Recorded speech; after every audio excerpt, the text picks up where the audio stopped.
The topic is the Tennessee Human Rights Commission, and of course we have with us the Executive Director of the Tennessee Human Rights Commission, Ms. Beverly Watts. And of course, Ms. Watts, before we had our first commercial break, we promised that we'd give you an opportunity to talk about some of the issues that the Tennessee Human Rights Commission is concerned with at this point. And I would imagine that whatever those issues are concerned in Tennessee will be of some real concern perhaps all across the nation. So let's look at it from that perspective. Right. Now, let me give you just a little background in terms of how many cases and things. On an annual basis, we're getting probably somewhere around 7,000 to 8,000 calls.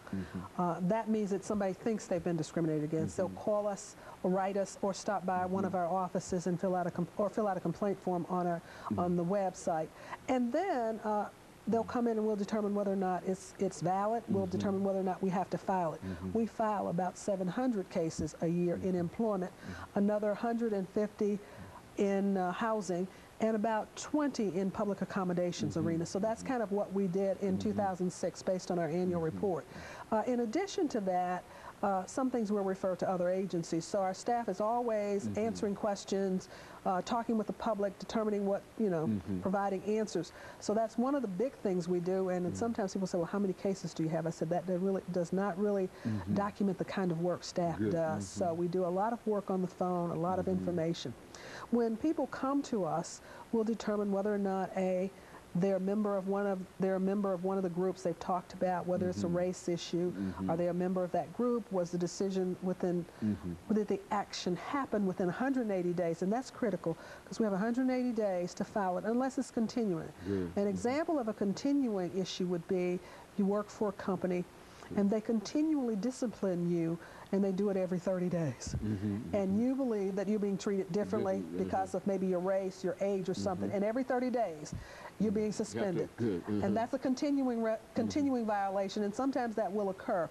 So that means from the last date, it's 180 days. So if it happened to you yesterday, 180 days from yesterday, you could file a complaint. But if 30 days from now it happens again, it will extend it by another 30 days. So we always tell people, get in. If you think you've been discriminated against, report it as quickly as possible because that's important for us. Other things in employment, failure to hire, failure to train, obviously dismissals, any kind of discipline whatsoever, failure to pay in an appropriate manner.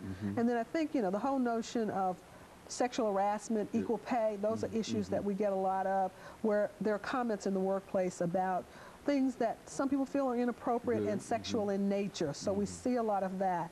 We're seeing a lot of racial harassment cases of late, where there are a lot of racial epithets and other things being used in the workplace. May or may not rise to the level of what is called a hostile working environment, but certainly some of the things that will make it difficult for you to do your job. And so you've got something that you characterize in the employment area as a hostile work environment.